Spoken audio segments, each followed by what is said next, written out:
A procedure for honorary and historic renaming of public streets comes to order. Good evening. I am Mayor Sherry Cantor, and I'd like to welcome you to tonight's public hearing on this ordinance establishing a procedure for honorary and historic renaming of public streets. Because in-person attendance at public meetings is likely to increase the risk of transmission of COVID-19, this hearing is being conducted as a hybrid public meeting in accordance with Governor Lamont's public health emergency and civil preparedness orders. Before we begin, I would like to note that the required legal notice has been posted on the town's website and published in the Hartford Courant. The ordinance materials have been posted and are available for review on the town's website in accordance with the governor's executive orders. Ms. LeBreau, could you please call the roll? Ms. Blanks? Present. Ms. Cantor? Here. Mr. Davidoff? Here. Ms. Fay? Here. Mr. Gold? Here. Ms. Kerrigan? Here. Mr. Sweeney is absent. Mr. Winograd? Here. And Mr. Williams? Here. Thank you. Thank you, Ms. LeBreau. I would like to note that we have a full quorum of the council. Because of the hybrid format of this hearing, there are some special rules and procedures that I need to cover before we begin. I'd like to start with a brief overview of the process. We will begin by with a presentation by Matt Hart, the town manager. Following the presentation, we will open the floor to members of the public, and I'll explain that process, how it will work, because we do have a technology component of that too. After public comment is over, town staff, excuse me, will have 5 minutes to address any issues raised during the public comment. Let's see. Members of the council will then have an opportunity to ask questions of the town staff, and I will call on members of the council in alphabetical order. Each member of the council will have 5 minutes to ask questions, which will include the time it takes for town staff to answer. If any of the answers take an undue amount of the councilor's allotted time, we'll grant additional time upon request of the councilor. I will ask participants, including town staff and the members of the council, not to address each other directly. The comments are made through the chair. This was really more for when we were all online, but it's still appropriate today. So please, people on the line, make sure you go through me. As to the public comment portion of the public hearing, we will open the floor to members of the public after the presentation of town staff, and we will start with people in the room, and then we will go to anyone that might be on the phone or on WebEx. Instructions on how to participate can be found on the meeting notice that is posted on the town website, which is on the page www.westhartfordct.gov in the government section under meetings and agendas. With that, I invite town staff to begin their presentation. Mr. Hart. Thank you, Mayor. Good evening, everyone, and thank you for attending tonight's public hearing. Before I touch on the primary elements in the ordinance, just a little bit of background. Several months ago, the town was approached by some of our residents, I believe some of the folks in the audience here this evening, with a request to rename New Street in Blueback Square. And we noted at that point in time that we really didn't have a set process to consider the renaming of a public street. So that led to the formation and the drafting of this ordinance. So the purpose is to establish guidelines and formalize procedures that the town may wish to set for the renaming of a public street. And the town's Plan and Zoning Commission is designated under this ordinance as the authority for that purpose. Just a couple of comments on procedure, the procedure section set out in the ordinance here. The ordinance would allow anyone in town to submit an application to the commission, to the TPZ, seeking the renaming of the street. And in this application, if you will, it must be signed by no less than 100 electors of our town. So upon receipt of an application, the commission would hold a public hearing and determine whether or not it needs to conduct any type of further investigation. The commission can approve the application and rename a public street with not less than a 2/3 vote. So it would require a 2/3 vote of the membership to approve the renaming of a public street under this ordinance. And then just a couple of items related to standards. If someone wants to make an application to rename a street, they cannot do so in honor of a living person, not in honor of a living person. They also cannot seek to rename it after an existing street name or something that is phonetically similar to an existing street name. And then some of the factors that the commission will consider in making their determination is whether or not the proposed name might endanger public safety in some fashion, if the name has some historic connection and significance to the town, or if there are any concerns or objections raised by property owners that have frontage along the street that would be renamed. That's a quick overview, Mayor. Turn the floor back over to you. Thank you, Mr. Hart. Right now, we will hold our questions, and we will go to the public comment portion. So, and right now, we will do the people that are in the room right now, and I have a sign-up sheet, but if you have not signed up, we are happy to call on you. So, again, in addition to the live comments, members of the public were invited to submit written comments, and we have some of those. They are also published on the town's website as a PDF and are embedded on the online agenda. All written comments were provided to the council and town staff for review. I'll ask the town clerk to please read into the record the names of any persons who submitted the written comments first, and then we'll go to the sign-up. We received comments from Tracy Wilson, town historian, dated March 19th, 2021, in support. We also received Aliza Sadiq, Kingswood Oxford student, dated April 30th, 2021, in support.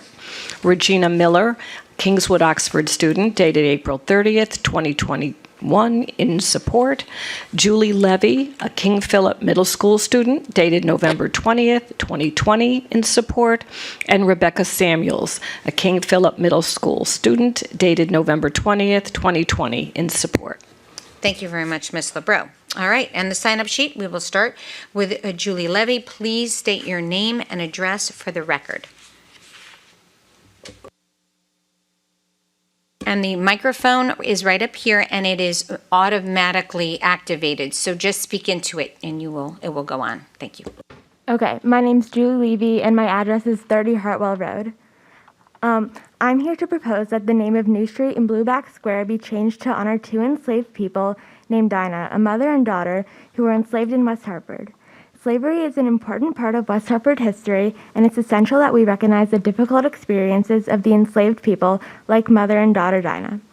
In colonial times, slaves countrywide were dehumanized to such an extent that they were considered nameless possessions. Some were referred to as Negro boy or Negro girl, even on church records. Dinah was included in her enslavers' inventory in 1776 and put on this list with items such as milk bowls.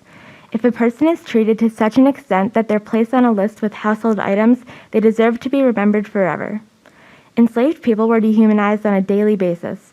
They were forced to follow strict laws, such as one that prevented them from gathering with others. If caught breaking a law, they could have been publicly punished through whippings in current-day West Hartford Center. According to our local historian, Tracy Wilson, both mother and daughter Dinah may have witnessed a slave being whipped. It must have been so traumatizing when they had to see someone in the same boat as them suffering. Another way in which slaves were mistreated was through violation of their freedom. Slaves had no say over any aspect of their lives, who their enslaver was, what work they had to do, or if they were fed at all.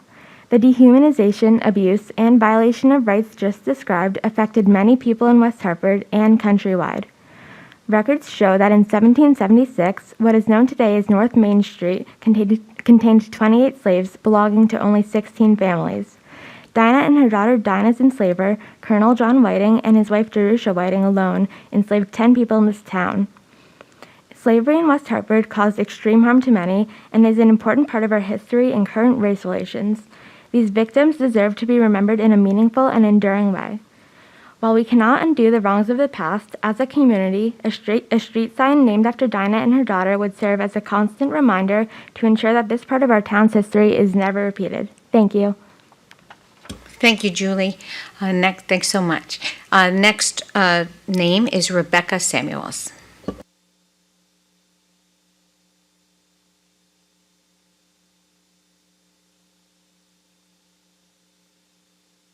Hello, my name is Rebecca Samuels, and I'm a student from King Philip. Thank you for the opportunity to speak today. Our town has 680... Rebecca, could you just state your address for the record? Thank you. Oh yeah, 14 Apple Hill Road. Thank you very much. Our town has 684 streets, and none of those streets are named after a person of African descent who was enslaved. With your help, we can change that. Representation matters. It is time to recognize the discrimination of the past and the present in this town. This year, my class studied the history of slavery in West Hartford. Much of this information was newly discovered. Documents showed evidence of how our town participated in enslaving people and benefiting from them. Not only were the people who were enslaved dehumanized, but they were forgotten. This makes us obligated to make sure they are remembered.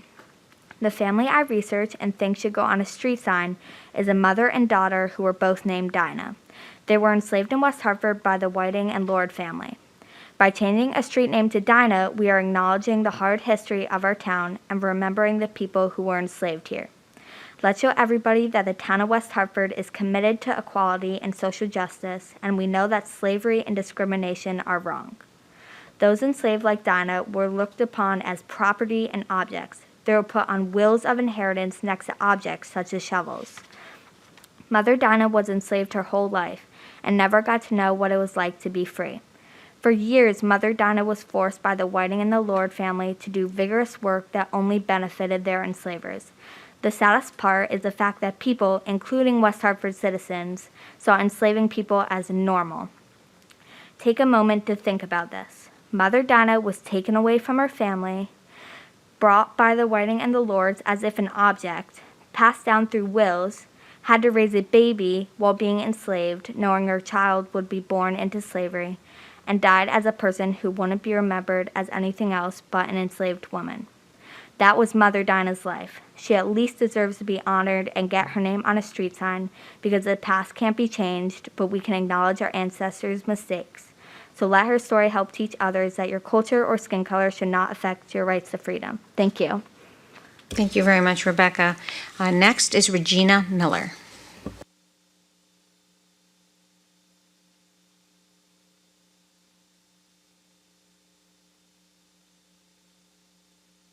Hello, my name is Regina Miller, and I'm a Kingswood Oxford student. The address is 130 Kingswood Road.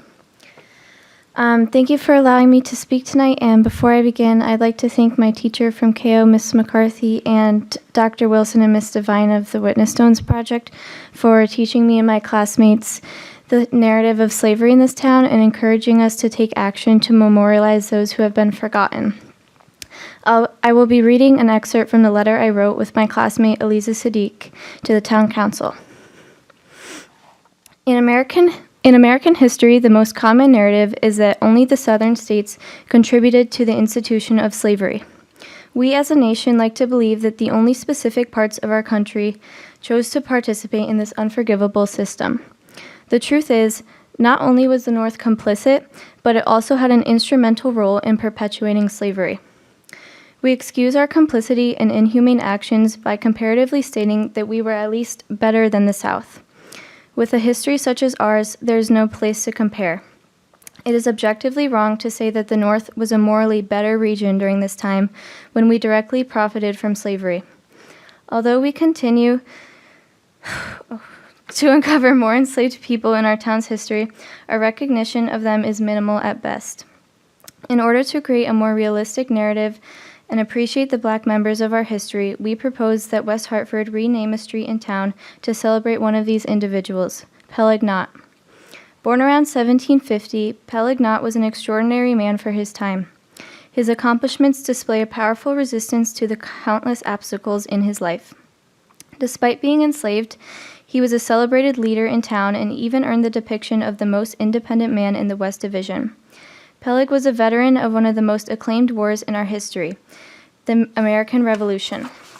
It is estimated that there were around 400 Black soldiers in Connecticut alone during this war.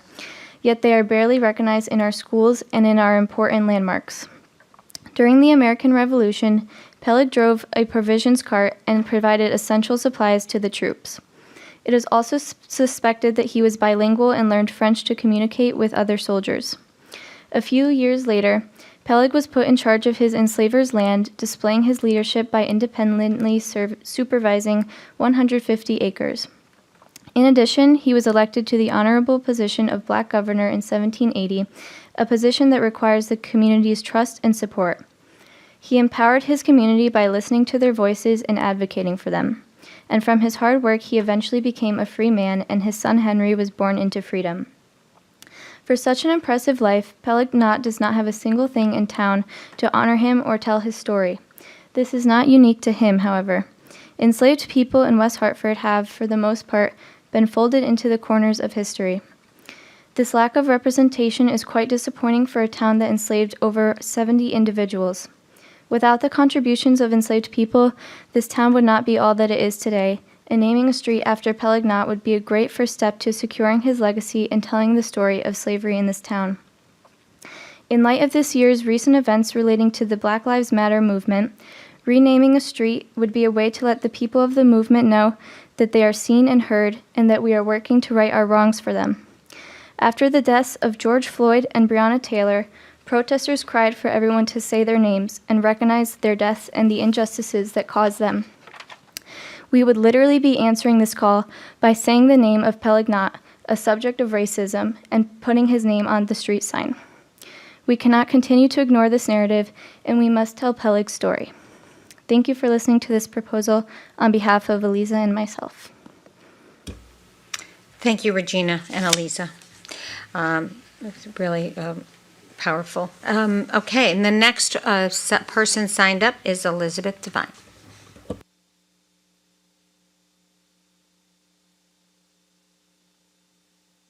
Hi, everyone. Liz Devine, 9 Ravenwood Road.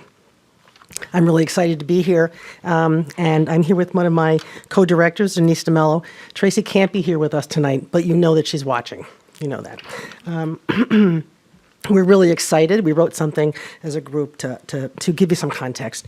We're excited that now there's a process for naming streets in West Hartford. These students, who we are so proud of, worked on this project in the fall with their U.S. history classes, and they studied enslaved people who lived in this town. Part of the study through Witness Stone's West Hartford project is civic engagement, and for the state mandate, it's something that's really part and parcel of the social studies curriculum. Their action tonight is a chance to engage. They came tonight after patiently waiting 6 months after their study to make their way to speak here tonight, and we're very proud of them. Their ask is one that fits with the changing of Goodman Green to Unity Green, done first by the First Church earlier this year. It is time to recognize that enslaved people need to be noticed in this town, and the renaming of New Street or other streets in town as well. Changing the name of a street in West Hartford is not a new thing. It has been done many times. New Britain Avenue, from our records, from what we've studied, has been called 4 Mile Hill, South Road, and the road to Farmington. Albany Avenue was called Simsbury Road and Tulkett Road. There are also other streets that might be ready for a name change. Maiden Lane, which borders on Eisenhower Park, is the very property where Liddy, one of our other enslaved people that we studied, was forced to live. There are also 2 streets in this area known as Richmond Lane and Richmond Road. It seems like Richmond gets plenty of credit with one street. Liddy Lane could be a great replacement for one of the Richmonds. For Peleg, Sycamore Road and Sycamore Lane could be a great name, a great road to change. We think this is where Peleg lived and managed Wadsworth Estate. As we know, Peleg was the black governor, and that remembrance would be right near the governor's mansion today. There are 4 other sets of roads like this in town. There are roads like Common Drive and Colony Road, Hooker Drive, and that name could really be changed to Bristow, where Hooker enslaved.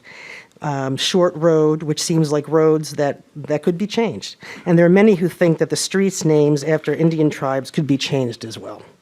We hope this process for naming streets will go beyond the developers to think about who we care about as a town and wonder why there are no streets named after people of African descent.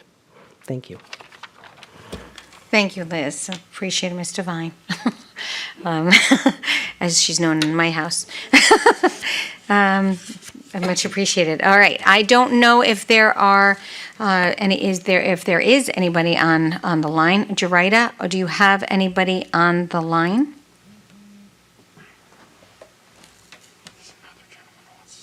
Okay. Yes, please come up and speak if there are anybody that would like to come up. Just state your name and address for the record. I'm sorry, it's hard for me to hear. So that is voice activated, so you don't have to turn anything on or off. You just speak into it. And again, state your name and address for the record. Okay. Hi, good evening. My name is Imani Snellings. I'm in the remote learning experience, and my address is 89 Kirkwood Road.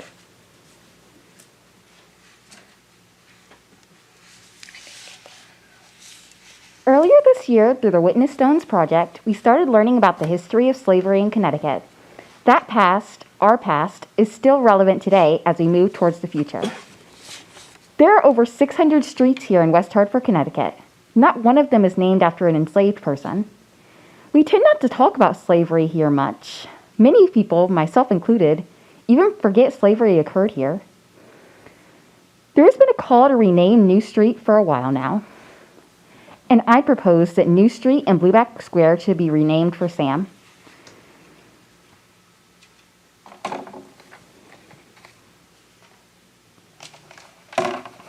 Excuse me. No problem.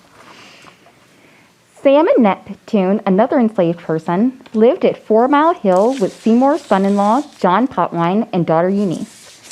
Since Sam was a man and chores are often gendered at that time, he would have done jobs related to husbandry, farming, selling meat, growing produce, and harvesting and selling said produce. In Seymour's 1766 inventory, Sam is listed as a Negro man, a dated term that was used to further alienate those of African descent from those of European descent. He was written on the same list as property and animals, and belonged to Thomas Seymour as much as any person can be owned by another. Someone who was treated like a human wouldn't be listed with livestock and inanimate objects.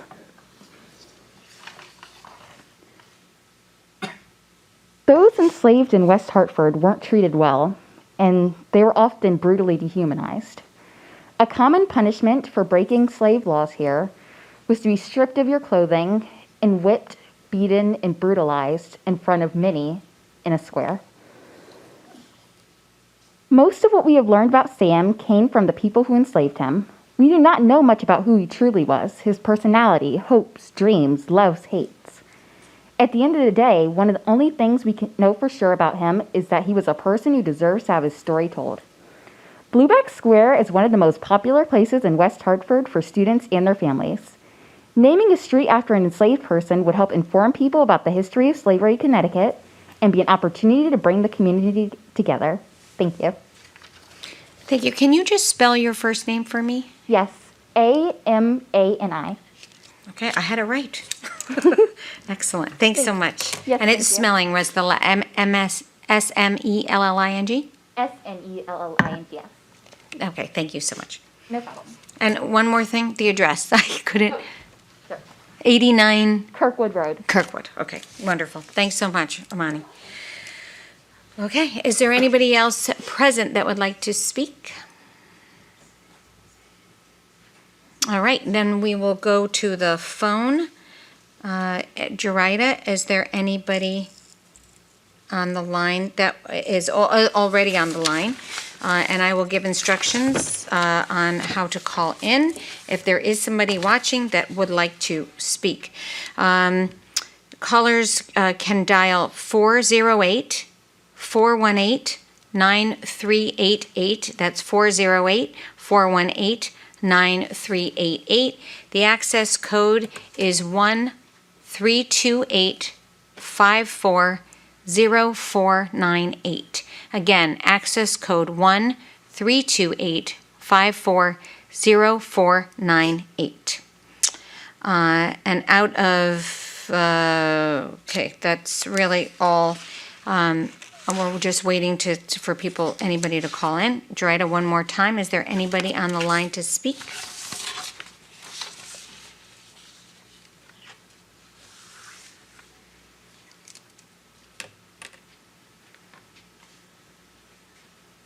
Okay. Doretta, are you there? Madam Moderator? Yes, Mr. Hart. Thank you, Mayor. I don't know if HCI might be on the line as well. Ms. LeBreau, do you know?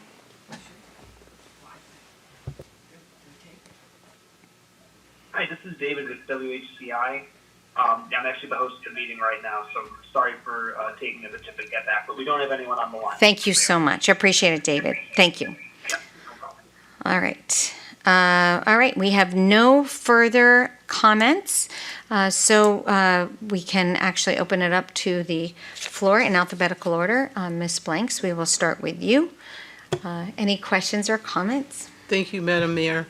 Thank you. I do have a question, but before I do ask my question, I just want to comment. I know that we don't normally comment on people who speak publicly, but I have to comment on the speakers this evening, and I have to pardon for the emotional in my voice, because this is very emotional for me, and I'm sure for everybody sitting in this room. It's very powerful as well as emotional.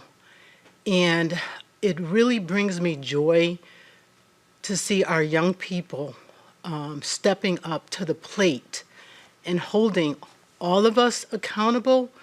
And it gives me great hope as I age to see that we really will be okay, because our young people are really taking action. A number of us baby boomers, we think a lot about these things, and often we say, you know, I really felt like saying something and I really should have said something. But our young people, you know, and I'd like to think it's us as parents, guardians, and relatives are really encouraging and strongly encouraging all of you to really speak up and to take this to the next level. And I'm so happy to see that you are doing exactly that. And it really is long overdue for this. You know, you can always try to bury dirt and bury evil, but over a period of time, it does begin to bubble up and come up and actually reveal its ugly head, where we all have to really do something about it to right a wrong and to do better. And I always say, when you know better, you're supposed to do better. And this is evidence of that. And I can't say enough about Dr. Wilson and Mrs. Devine and a number of you all that volunteer your time to reveal the history. In healthcare, we always say, if something is not documented, then it's not done. But we all know through years and years and years of the injustices that have been done against enslaved people, black people, and brown people, almost so where it's almost like they almost got away with it, if you will. The number of people that have been slaughtered, kidnapped, terrorized, right? And we didn't know about that. That wasn't taught in any of our history books, right? We didn't learn about any of that unless we really went out and tried to research this information on our own. And as a result of researching the information, more questions would pop up, and therefore you would try to seek more answers.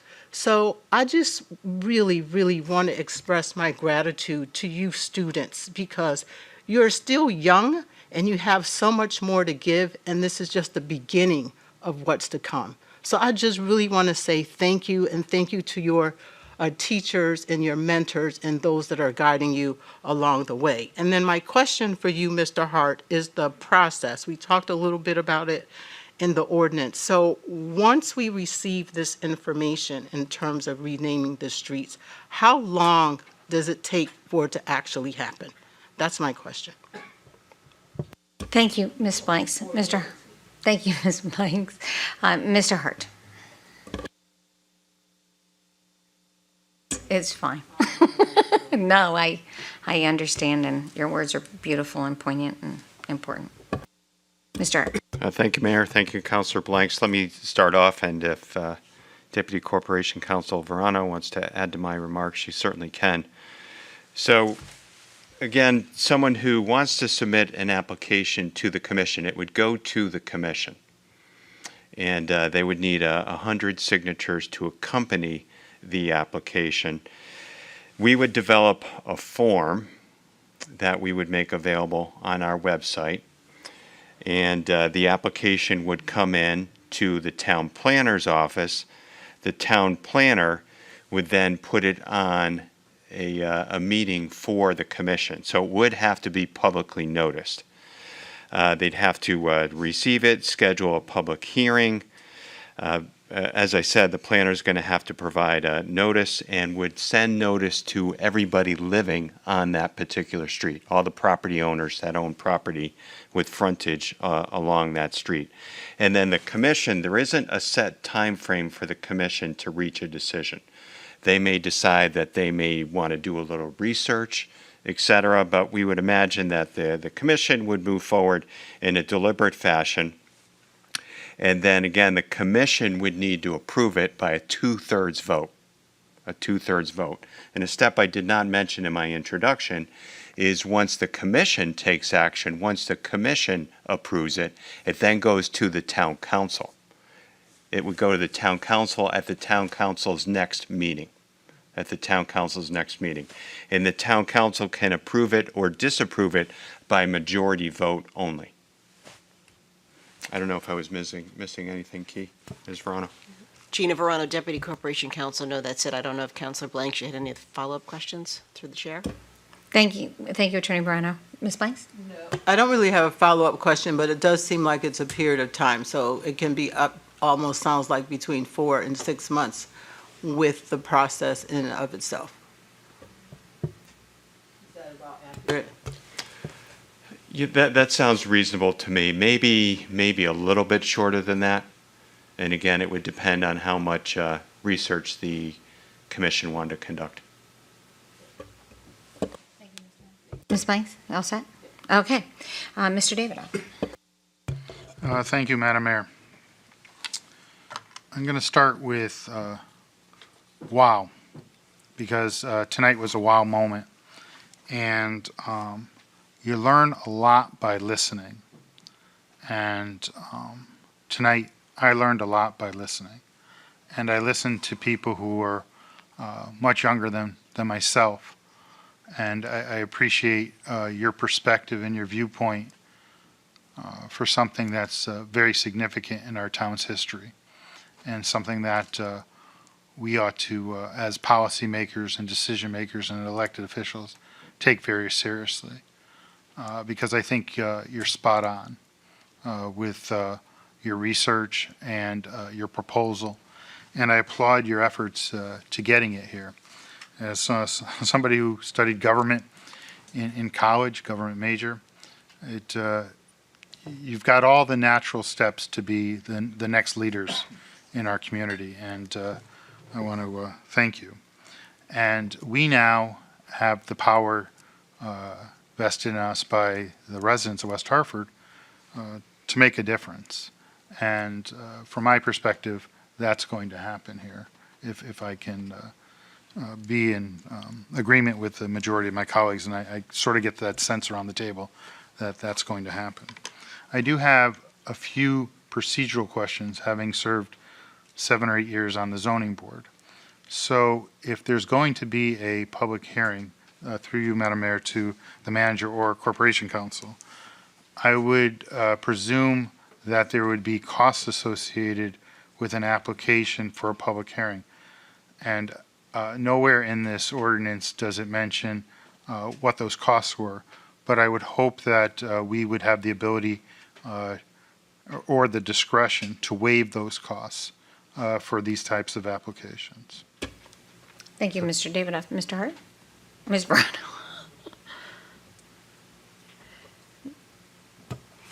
Gina Verano, Deputy Corporation Counsel. I don't know offhand, Councilor Davidoff, whether the legal publication costs are passed on to the applicant at TPZ. But aside from that, I'm not aware of any other costs. There's the postage, and again, I'm not sure that that passed on to the individual applicants. So at this point, I don't know what fees would apply here. And if there was a fee that would be applied, you would have the ability to waive it, as long as there's no state component to it, and I don't see that there is in any of those costs. Thank you, Ms. Verano. Thank you for the answer. I think the other cost that would be the court reporter that we would have at the meeting. So that would be the other cost. I know in past if an applicant's made that motion to have the fees waived, the commission will take that under consideration and in all likelihood waive those fees. But I don't know if there's a way before we go down this path for us to do that. But if not, maybe it's something we can look into. The other thing that concerns me is, as drafted, this ordinance requires a 2/3 vote to make a decision. The Town Planning and Zoning Commission is a 5-member board. It would need 4 affirmative votes to get 66% majority vote, which would almost be an 80% a threshold. So perhaps it should just, instead of reading 2/3, perhaps it could just be 3 members in the affirmative, so that the threshold would be 60%. Because I understand where we wanted to go with the 2/3, but we have to look at the reality of the makeup of the commission. And if there's only five members who are going to vote, you're going to need four affirmative votes, and I don't think that's the intent of a 2/3 suggestion. So I don't know if it's the appropriate time this evening to amend it to 3 members, instead of saying 2/3 majority, to 3 of the 5 members present and voting as an alternative suggestion. Just want to throw that out, but it is a practical thing that came across this evening. Thank you, Mr. David. Ms. Verano, do you want to? Gina Verano, Deputy Corporation Counsel. I think what's contemplated in the ordinance here is that we wanted simply more than a majority. And so 3 out of 5 would be just a simple majority of TPZ. And so the 2/3 would be 4/5. So if you reduce it to 3, then you're down to a majority. And that's not what was contemplated in the original drafting of the ordinance. Because the language in this is by a vote of not less than 2/3 majority. So you're really saying you've got to have 4 votes.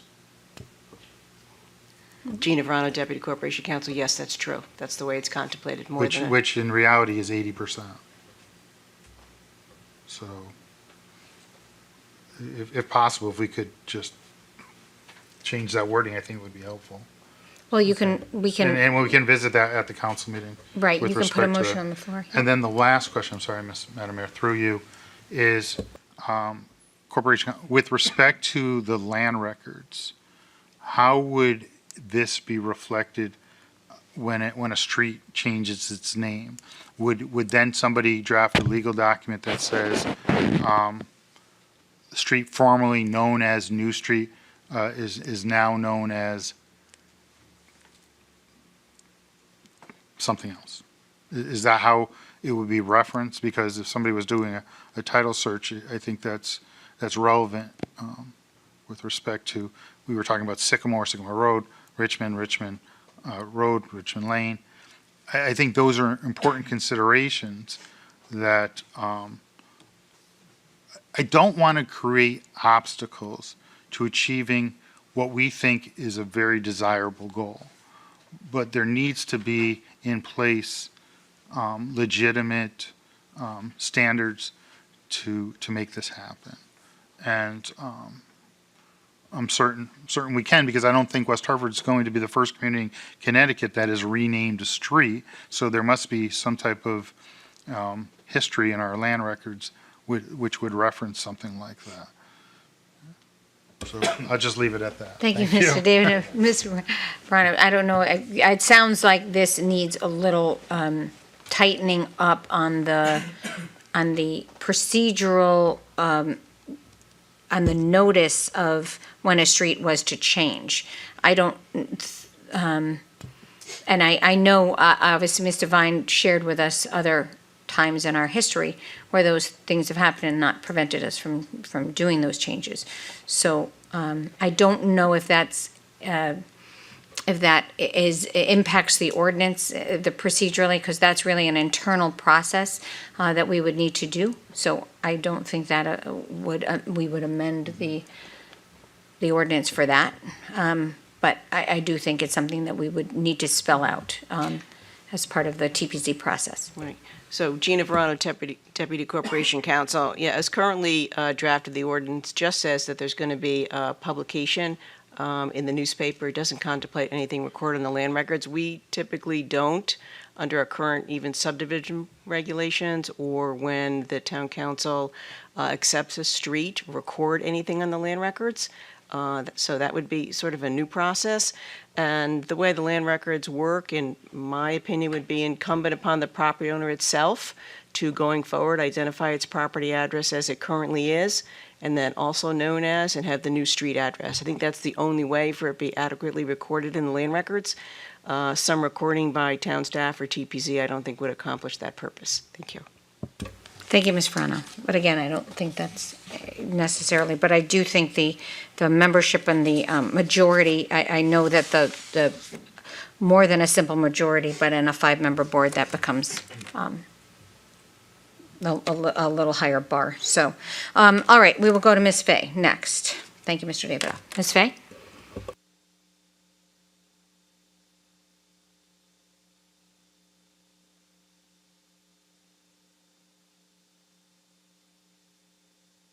Mr. Davidoff, as well as Ms. Blanks. So thank you. Of course, it's emotional. And, I did participate in the Witness Stones project. I actually was a speaker. And it was very captivating. And the students, I think, really benefited from our insights as we spoke, as well as the history. So preserving history is something that we need to do. And certainly our town deserves that. So I'm supportive, for sure, of a process to rename streets, and we have to own up to our history, whether it's uncomfortable or we're not happy with it. It is what it is, as they say, and there's a lot of positives in American history too, for God's sake. And this is just a dark moment, but it does impact me as well because. Being of Irish heritage, we were enslaved as well. And my grandfather, he was born in 1898, and he used to talk very upset. He was upset with when he first came to America, and he saw the doors, with Irish need not apply. So there's a lot of commonality with things of new people coming over here and just being treated terribly. So we have to honor that history. And I'm not comparing what I just said to what happened with slavery and African Americans by any means, but there's certainly enough oppression to go around for a lot of us. So I totally support it. I'd like to see the process tightened up because I would imagine just based on the activist town that we live in and in a positive way, that we're probably going to start seeing some more requests. So we do have to, nail this down and make sure that it's applicable across the board. So thank you, Mayor Cantor. I appreciate being able to address the council. Thank you. Thank you, Ms. Fay. Mr. Gold. Thank you, Madam Mayor, and through you. I do want to thank everybody for their presentations, for everything that was said tonight. Being a history major myself, hearing the history spoken about, it makes you want to remember everything and try to have that focus. I think everybody needs to be part of a community. No one should be living on an island on their own, and everybody needs to have a community to be part of, and I think that's important. The ability to rename a street, to honor an event, a person, or a significant event in history is truly a remarkable ability. A chord was struck with me as you're talking about names, and there's something that happens, Yom HaShoah, which is a Holocaust remembrance, where you recite all the names of the Jews who were murdered and slaughtered at the hands of the Nazis during World War II. So the ability, and my hope here is to have the ability to help us all grow as a community, remembering history, being able to rename streets, to help us all grow together, to remember what's happened in the past so that we can all move forward in a positive way. So thank you very much for all the insight, all the information, and I appreciate it. Thank you. Thank you, Mr. Gold. Ms. Kerrigan? I too want to say thank you to those who worked to make this happen. You know, the thoughtfulness and the work, as witnessed by Council Blank's, emotional comments, is really significant. We are fortunate to have, justice warriors like Dr. Wilson and Liz Devine, who sort of redefine what retirement means. They made such a huge difference as teachers, and they continue to make a difference in the lives of those that are in our town and those that visit our town, to know that the story that our streets, the name will speak volumes, that we're willing to look at the difficult things. I'm also thankful to the staff at KO, for the students, each one of you that came and spoke, learning the lesson of, be the change that you want to see. And there is so much work to be done to, keep justice on the forefront. So I'm very thankful for this. Thank you. Thank you, Ms. Kerrigan. Mr. Sweeney is in session. I'm sure he will watch this. Mr. Winograd. Thank you, Madam Mayor. And just to echo, thank everybody for coming out tonight. It's not always easy to get up and stand at a podium and speak, especially with a mask on. And I do want to thank everybody. I did participate in one of the witness stone presentations, and as I told Ms. Devine, one of the most meaningful, moving things I've done on council, and speaking to the historians who had done all the work, and historians and artists and everything else. I mean, the work on Witness Stone has just been fantastic, and I so appreciate everything we've been seeing on this. History it needs to be told, and that's what you're doing. I do have a couple questions on the ordinance. One, there is reference, the notice, once the application comes through, by certificate of mailing to the property owners. Is that phrase, is that certified mail, or is that some other form of notice? I'm not familiar with that term. Thank you, Mr. Winograd. Ms. Verona. Gina Verano, Deputy Corporation Counsel. We've been doing that by certified mail. Okay. Thank you. Mr. Winograd. Thank you, Madam Mayor. Sorry for jumping the gun. It's weird because we don't normally do it this way, but because of WebEx. Thank you. So I just, obviously there's been discussion of New Street, which would be relatively easy. As was mentioned, we've had some bigger streets that were named. I mean, I'm imagining Farmington Avenue, if someone put a petition in for Farmington Avenue.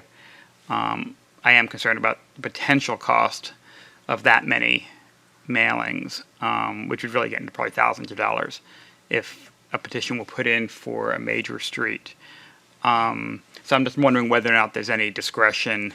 Obviously, if there were a petition for, say, Farmington Avenue, it would be noteworthy, and there would be a lot of attention to it, and maybe wouldn't require that individual notice. But I just wondered whether there's been some thought to alternative methods of notification for if it did get unwieldy. Thank you, Mr. Winograd. Ms. Verano. Yeah, Gina Verano, Deputy Corporation Counsel. I did just reach out to the town planner because I do want to confirm actually that it is sent by certified mail. I might have spoke too quickly there, and so it might just be sent by regular mail.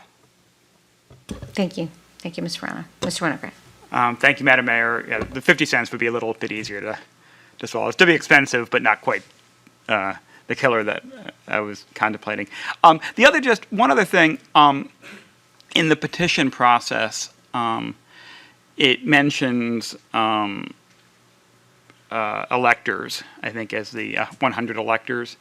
And I'm just wondering, is that sort of a form that we've used previously? Obviously, it's been this is particularly in this case an effort that has been largely raised by students.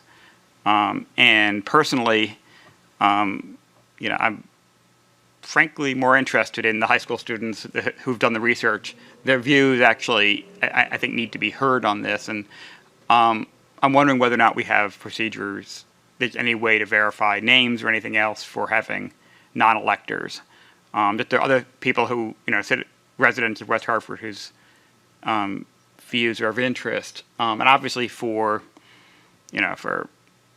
electoral issues, and we have some limitations in to who we can allow to have their voices count. But in this case, I'm wondering whether or not there are other methods we could use, 16 or over or something of that nature. Thank you, Mr. Winograd. Ms. Verano. Gina Verano, Deputy Corporation Counsel. Certainly there are other methods that you could use, and that would be up to the council if you wanted to amend the ordinance. But in the drafting, we wanted to come up with some sort of threshold. And so the office, in consultation with the town planner, considered the petition process that we currently have in place for residents to petition. And that's described in terms of electors. And so we chose that language for this ordinance. Thank you, Ms. Verano. Mr. Winograd. No other questions. Thank you, Mayor. Thank you. Thank you, Mr. Winograd. Mr. Williams. Thank you, Madam Mayor. I appreciate it. Just to reiterate, everyone's presentation was really well done, and it takes a lot of chutzpah to get up there. So thank you for that. So I had just one comment about this to start off with, which is this has the feeling of a situation where if the town and an applicant aren't on the same page, things that would otherwise go smoothly might hit some hiccups. So I'm wondering if with the form, like Mrs. Devine brought up some thoughts she had about potential streets or roadways that would work, and it's a very interesting history about those. Wonder if there could be a form, something along the lines where, applicants were encouraged to consult with the town about what roads they were thinking about, because otherwise it seems like, other than streets like New Street, we know that's one that that's likely to be subject to one of these applications. But outside of that, you could see situations where an applicant applies for a certain street name because they want a new name of the street, but maybe they're looking for the right fit for where that could go in town. And I'm just wondering if that would be something that could be contemplated in part of the form process.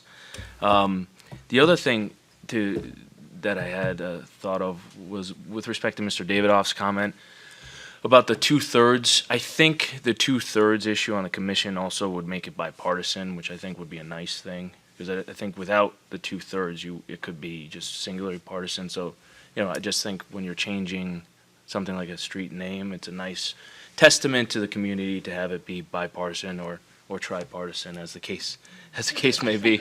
And then finally, with Mr. Winograd and bringing up the issue of the electors, it's a good point, particularly 16 years of age or older. And tonight we have some very mature students speaking. I would have concerns that if you have younger than 18, maybe you have someone like I was when I was younger than 18. Playing with this whole application process. So, the 18 number is, I think, a good one. But those are just my comments, and thanks, everyone. Thank you, Mr. Williams. So I thank you so much. I want to first start by thanking these amazing students that spoke to us and are teaching us every time I hear them speak at Witness Stone projects. I want to thank Dr. Wilson, Liz Devine, Katie McCarthy, Denise Janelle for your incredible work on the Witness Stone project, and all the people that this truly has been a village to make this a project to come to fruition. I remember when I first heard about it, when I met with Ms. Devine and Dr. Wilson, and their explanation that this is the a living, breathing testament and memorial to people that were brutalized, killed, enslaved, treated other than human, similar to the Stolperstein exhibit that a German artist did to mark where Jewish people last lived free in the Holocaust, and how meaningful it was to Guilford, actually, where the Witness Zone project started, and how that moved our own teachers to help share this important history with our students. And it was embraced in a way that I just have been awed by, the depth of the research. And I want to thank the historian, obviously Dr. Wilson, but the people at First Church that kept that history and shared it with us, so we can learn about how West Hartford was built, and the true history that we really don't learn. And I surely didn't learn, and I grew up here. So I do feel a little like we've all been really, unfortunately, not enriched by limiting our history, and that's too bad. And that's what this process does. It brings attention, and it shares who we are.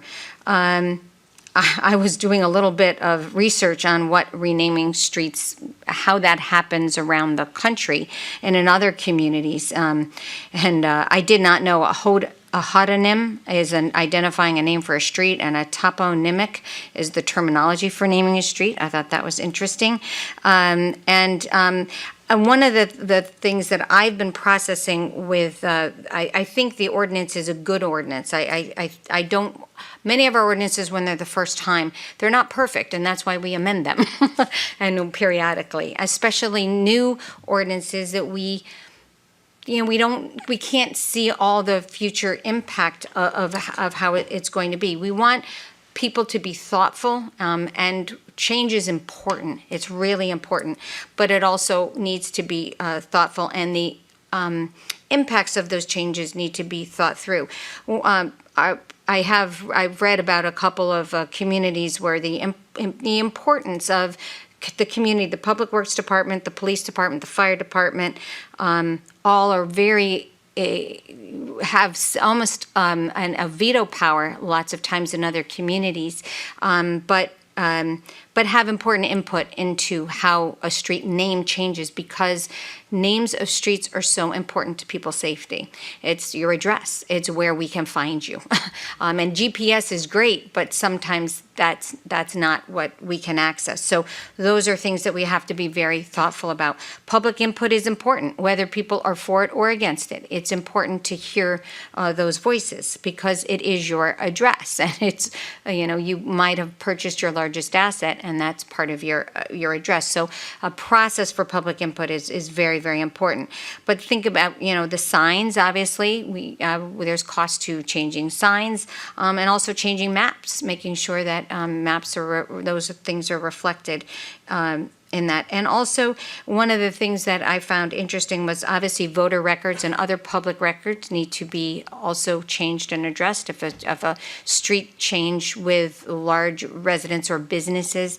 And businesses have been more of a challenge, I think, in places that wanted to change addresses. That can become pretty pricey, and a large hurdle for some businesses.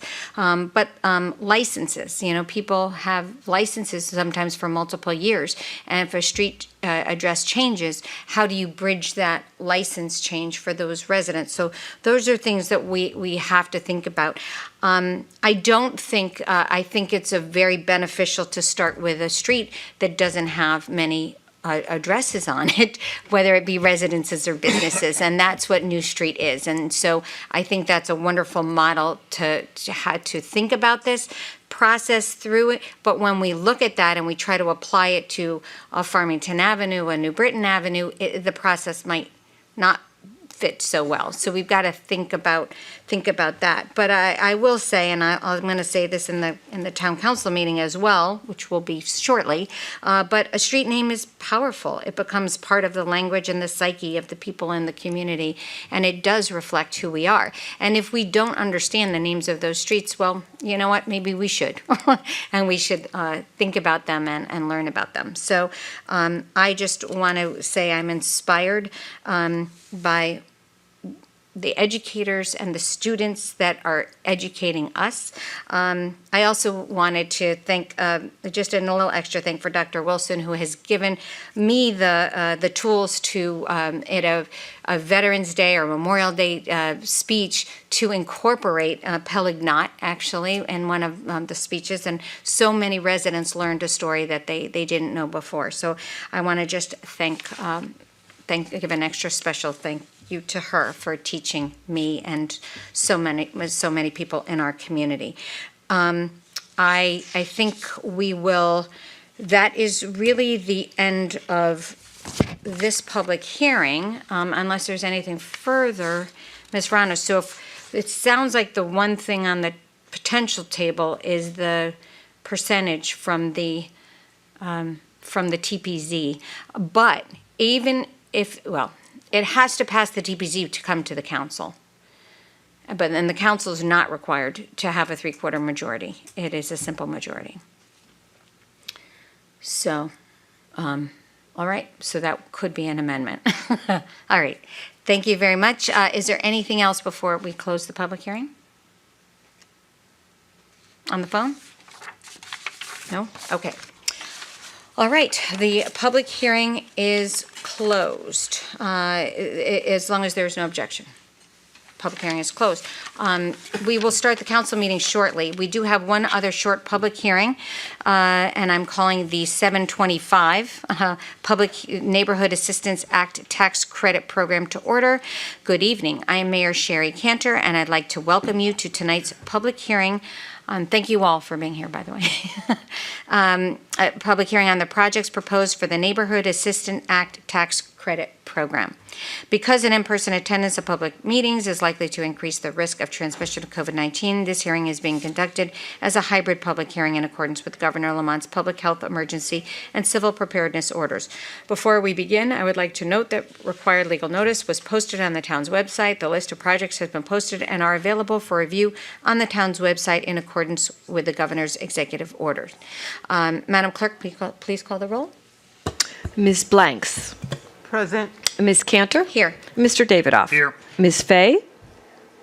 Here. Mr. Gold? Present. Ms. Kerrigan? Here. Mr. Sweeney's absent. Mr. Winograd? Here. And Mr. Williams? Here. Thank you. Thank you, Ms. LeBreau. We do have a quorum of the council. Because of the hybrid format of this hearing, there are some special rules that you all know.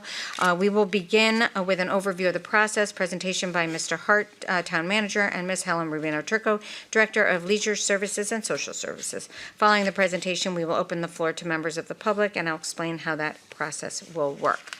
Okay, Mr. Hart, we'll start with you. Thank you, Mayor. This is an annual item that we bring forward to the council. We introduced it last time, as you may recall. Then you scheduled tonight's public hearing. I would ask Ms. Rubino-Turco to just provide a very brief presentation to those who may be watching regarding the purpose of the program. Thank you, Mr. Hart. Ms. Rubino-Turco. Thank you, Madam Mayor. Helen Rubino-Turco, Director of Leisure Services and Social Services for the town of West Hartford. The Neighborhood Assistance Act program is a state tax credit program, and it's designed to attract investment in community organizations. Annually, the town solicits eligible projects from local nonprofits and submits them to the Connecticut Department of Revenue Services for inclusion in this program. The businesses that make donations towards these approved projects receive state tax credits in return. The town's 2021 solicitation resulted in 15 projects from 11 local nonprofit organizations, And the state requires that the town council holds this public hearing to receive feedback on these projects, and it is scheduled just before the town council meeting when you will vote. To authorize, the state requires that the town council authorize the town manager to submit this Neighborhood Assistance Act application with these programs via resolution right after this meeting. There's minimal operational impact. Staff solicits the applications and reads through them and helps them be perfect and approves them for the next step, and then the town council considers them and we submit them to the Connecticut Department of Revenue Services, and there's no fiscal impact on the town. Thank you, Mr. Bino Turco. Are there any, first, is there anybody signed up to speak? I don't think so. WHCI, is there anybody on the line, on the phone? What is on the line? Thank you so much, David. Is there any questions or comments from counselors? Okay. Thank you very much. It is an impressive list as always, and I appreciate all the help.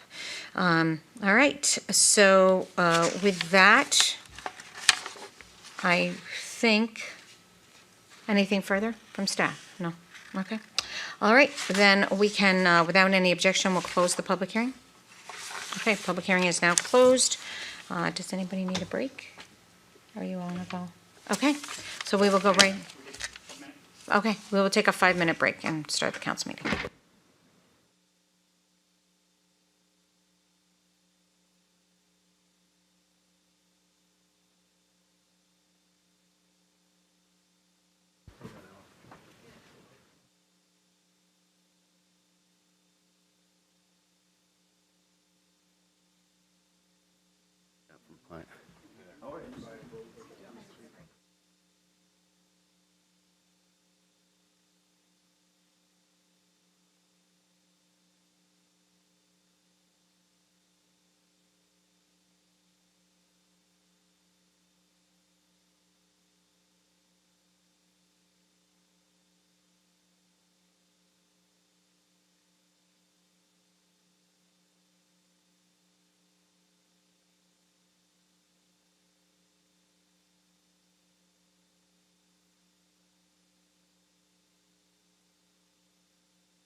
To be honest, I didn't think that was open because I wouldn't move that amendment, but I would say maybe.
Members of the council are present. Some will be participating via phone. Likewise, during the public forum portion of the meeting, members of the public will have the option of participating by calling into a phone number that I will provide when we get to that part of the meeting. And we will start with Pledge of Allegiance. I pledge allegiance To the flag of the United States of America, and to the republic for which it stands, one nation, under God, indivisible, with liberty and justice for all. Roll call, Ms. Lebrow. Ms. Blanks. Present. Ms. Cantor. Here. Mr. Davidoff. Here. Ms. Fay. Mr. Gold. Here. Ms. Kerrigan. Mr. Sweeney's absent. Mr. Winograd. And Mr. Williams. Here. Thank you. Thank you, Ms. Lebrow. Without objection, I move to suspend the rules to amend the agenda to add a proclamation regarding Immigrant Heritage Month. Is there any objection? Seeing no objection, the rules are suspended and the proclamation is placed on the agenda. We have two proclamations for this month. Pride Month Proclamation, which was read on June 1st while the Pride flag was raised. And and I will just repeat it here for the record. Whereas the town of West Hartford supports the rights of every citizen to experience equality and freedom from discrimination, and whereas lesbian, gay, queer, bisexual, and transgender Pride Month is observed every June, and this year's theme is "The Fight Continues," signifying the many challenges ahead in the United States, including COVID-19, the economic hardship, and the alarming fatal violence against transgendered Americans, particularly trans people of color, and whereas all people, regardless of age, gender identity, race, color, religion, marital status, national origin, sexual orientation, or physical challenges, have the right to be treated on the basis of their intrinsic value as human beings. And whereas the town of West Hartford believes a diverse population leads to a more vibrant community, and whereas we as a society are learning, understanding, embracing, and including definitions of sexuality and gender, and recognize that education and awareness remains vital to end discrimination and prejudice, and whereas June is National Pride Month to commemorate a riot in 1969 at the Stonewall Inn in Manhattan that is thought to be the beginning of the gay liberation movement in the United States, and whereas the town of West Hartford will raise the rainbow flag representing light, healing, sun, calmness, art, and spirit in front of City Hall for the month of June, and now therefore be it proclaimed, I, Mayor Sherry G. Cantor, do hereby proclaim June 2021 as Lesbian, Gay, Queer, Bisexual, and Transgender Pride Month. I call upon our community to eliminate prejudice and bias everywhere it exists and to celebrate our diversity. And then Immigrant Heritage Month Proclamation, whereas generations of immigrants from every corner of the globe have built our country's economy and created the unique character of our nation. And whereas immigrants continue to grow businesses, innovate, strengthen our economy, and create American jobs. And whereas as a nation of immigrants, the United States of America has benefited from the culture, ideas, skills, and abilities of those who have come here to work, to learn, and to find freedom and shelter. And immigrants have provided the United States with unique social and cultural influence, fundamentally enriching the extraordinary character of our nation. And whereas immigrants have been tireless leaders, not only in securing their rights and access to equal opportunity, but have also campaigned to create a fairer and more just society for all Americans. And whereas despite these countless contributions, the role of immigrants in building and enriching our nation has frequently been overlooked and undervalued throughout our history and continuing to this present day. Whereas in recent years, as more immigrants feared deportation and others may be viewed with mistrust, it is more important than ever to maintain our values, therefore allowing Americans to celebrate the countless contributions immigrants have made and continue to make to the United States and reflect on their family's heritage. Now therefore be it proclaimed, I, Mayor Sherry G. Cantor, do hereby proclaim June 2021 as Immigrant Heritage Month, discovering, learning, and recognizing the invaluable contribution immigrants have made to society and celebrate these many achievements. All right. And we will go to public forum. Is there anybody that would like to speak to an item on the agenda? Should call 408-418-9388. That's 408-418-9388. And enter access code 1328540498, 1328540498. Okay, is there anybody signed up to speak? I see nobody. We have nobody on the line right now. Thank you, David. Appreciate that. And there is nobody here to speak, so we will go to consent calendar for Mr. Davidoff. Thank you, Madam Mayor. Without objection, I move that we place items 5A, 6C, 6D, 8H, and 8I on the consent calendar. Is there any objection? Hearing no objection, the items are placed on the consent calendar. Mr. Davidoff? I move adoption of the items on the consent calendar. We will vote by voice. That's not easy to say. All those in favor, please signify your vote by saying yay. All those opposed say nay. Yays? 1, 2, 3. Yay. Yay. Okay. Anybody opposed? Okay, so we have 8 yays and 0 nays. List approved. Okay, then we will go to town manager report. Mr. Hart. Thank you, Mayor. I have loaded my report in board docs, and I will try to move through it expeditiously. So first, under the category of council business and meetings, council will have 2 committee meetings next week. Finance and Administration will meet at 6 p.m. on June 15th. Community Planning and Economic Development will meet at 6 p.m. on June 16th. And your next regular meeting is scheduled for the 22nd. Moving on to staff reports, I would urge the council, if you haven't had a chance to do so already, to check out our new tourism website, whywesthartford.com. And really want to credit the council for the idea. Recall, this is something we discussed that you brought up as part of your recovery committee discussions last summer. The website's going to act as a tourism and recruitment page to some extent to encourage businesses that are contemplating locating here, as well as new residents, the great things that our community has to offer. Really want to thank the Chamber of Commerce, who's hosting the site, for the collaborative effort, and would like to acknowledge Danielle Hunter of Hunter Design Studio as the web designer. I think she really did an excellent job there. So I would encourage you to check out that site if you haven't had a chance already. Also, next item, very excited to announce that due to the additional funding approved by the council for next year's budget, the Leisure Services Department is able to enhance its existing scholarship program for qualified West Hartford residents. So we will now be able to offer a 75% discount for each leisure services program for a maximum of 4 weeks in the summer. And eligible programs include summer camps, swim lessons, as well as special interest camps. The benefit doesn't apply to a few things, such as memberships, but to the vast majority of our programs. In addition, residents that qualify can seek the same discount to 1 program per season in the fall, winter, and spring. There are no changes to the qualification process. Our Community Partnerships Division is responsible for that. For more information, residents can please visit our website or contact Leisure Services at 860-561-7510. So very, very excited about that enhanced scholarship opportunity.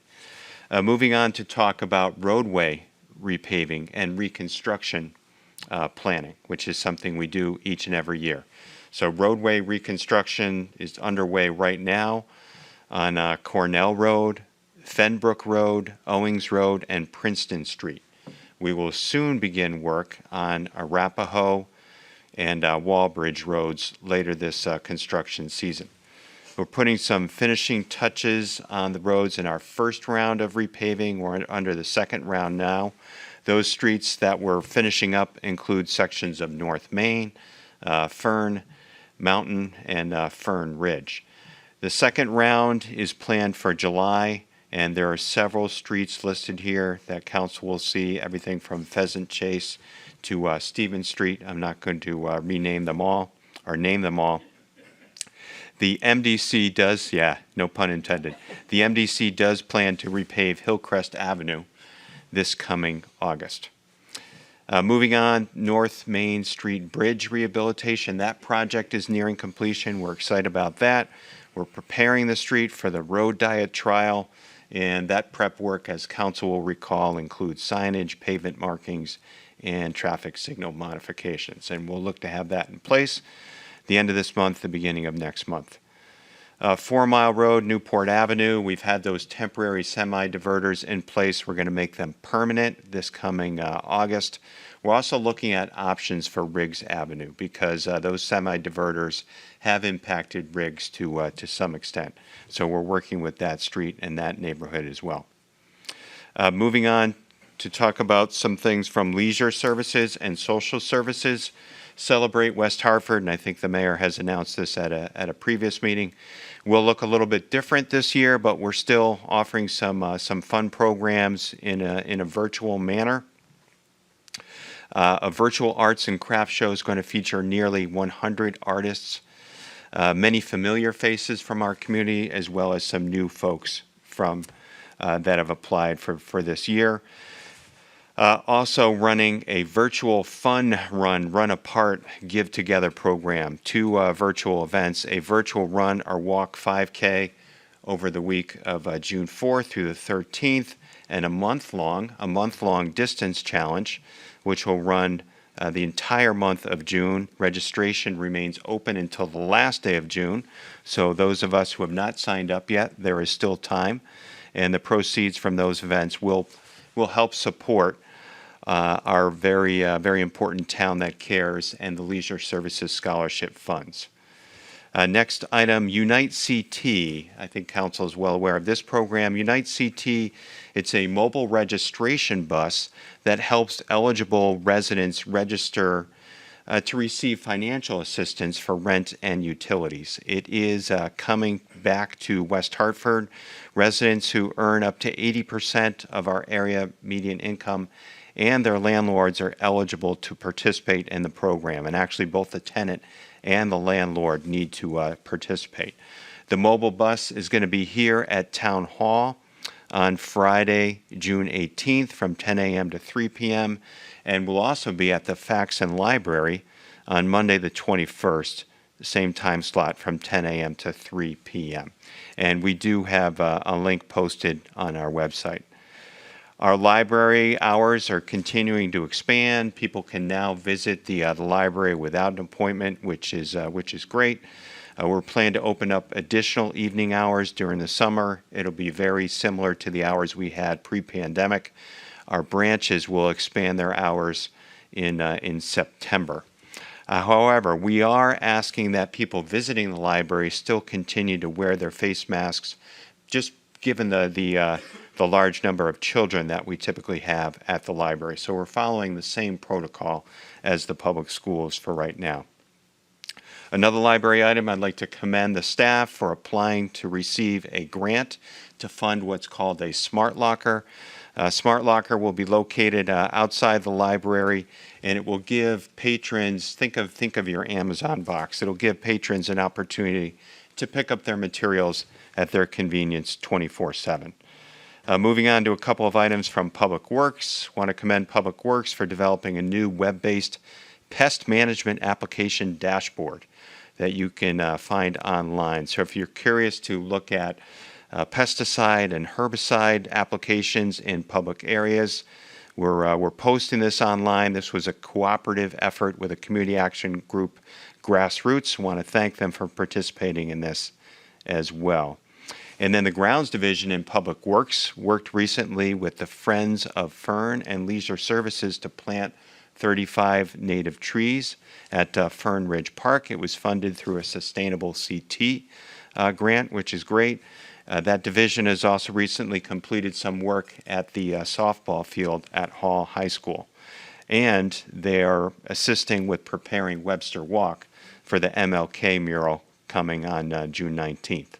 Just a couple more items from the town clerk's office. June is Dog License Month.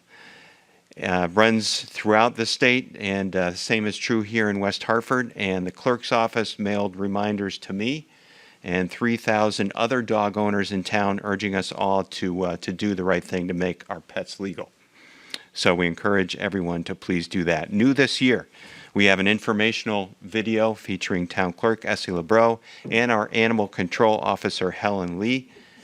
So that should be neat. It's posted on YouTube. Would encourage council members to check that out when you have time. And last but certainly not least, a note from the MDC. They're planning to install a new water main on Raymond Road on June 10th and 11th. They will be planning to close the road between Isham and Farmington between 6 a.m. and 2 p.m.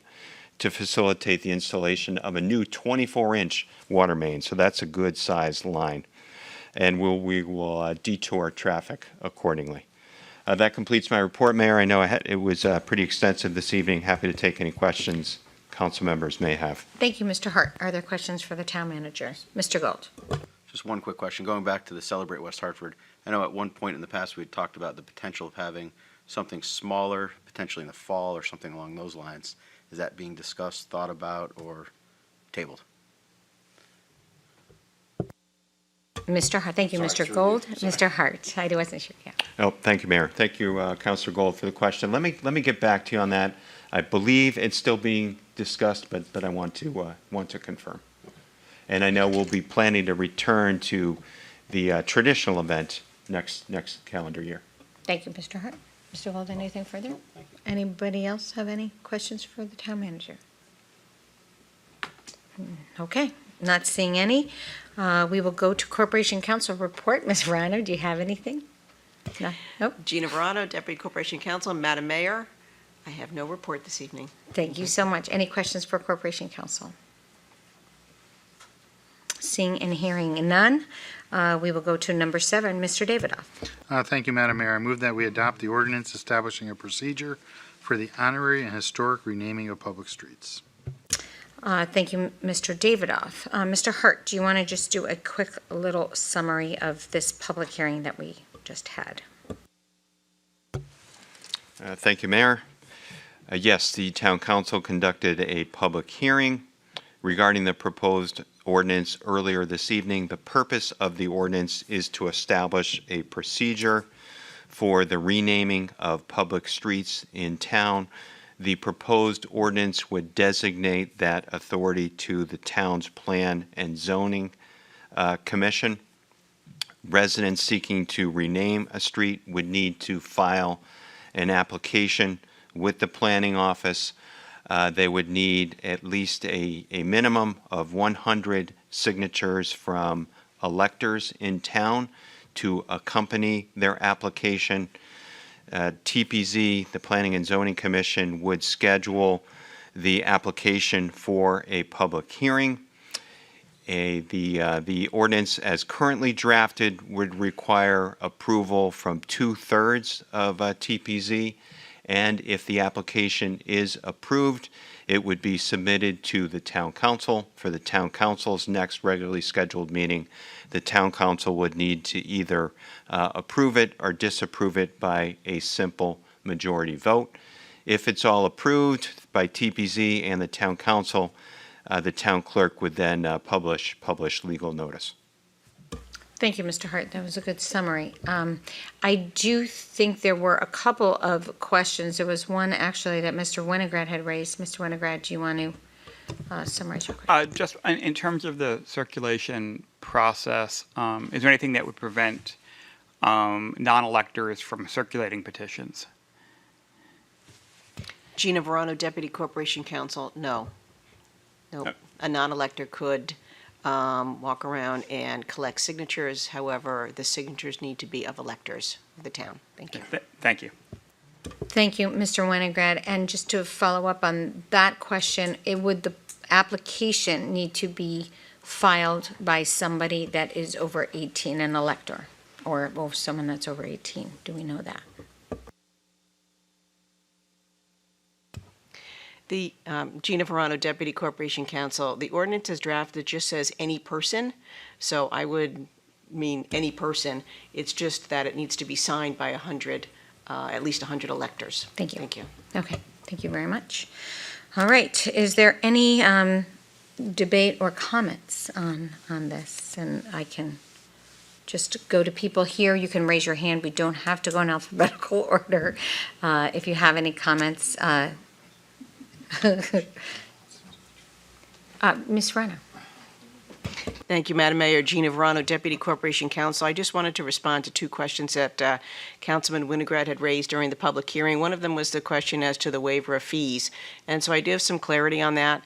So this is not a zoning ordinance, which means that none of the zoning fees would apply here. And so there's no waiver of zoning fees. There's no fee articulated in the ordinance itself, and so there is no fee that needs to be waived. So there will be no fees, and therefore no waiver of fees is required. The second question was as to the mailing of the notices to the landowners who are adjacent to the street that's proposed to be renamed, and that will be sent by regular mail, not certified mail. Thank you, Madam Mayor. Thank you, Ms. Verano. Mr. Winograd. Just a procedural question, and I was looking at the agenda on board docs, and I didn't see this item listed, but it might just be a board docs issue. I know the meeting the public hearing was noticed. Was the ordinance properly noticed? Like I said, board doc doesn't seem to have it, but that may not be the full picture. Thank you, Mr. Winograd. Ms. Verano. Yes, Gina Verano, Deputy Corporation Counsel. Yes, the ordinance, notice of the public hearing was published in the Hartford Courant, and it was also posted on the town's website. Thank you. Thank you, Ms. Verano. Mr. Winograd, all set? Okay. All right, so I don't see anyone's hand up. Anybody on the phone that wants to? So I will go. I just want to say that we had a really beautiful public hearing. Beautiful is kind of a weird word, but it was educational and inspirational.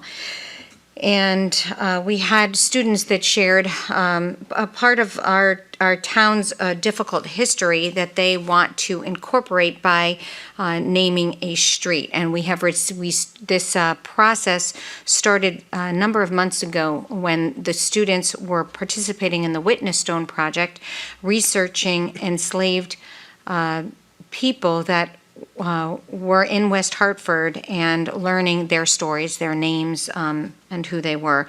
And it was mentioned that we have 684 streets in town, and not one is named for an enslaved person. There were believed to be about 70 enslaved people that lived in West Hartford and contributed to building our community. So. And that this is, history that I surely didn't learn when I went to the West Hartford Public Schools.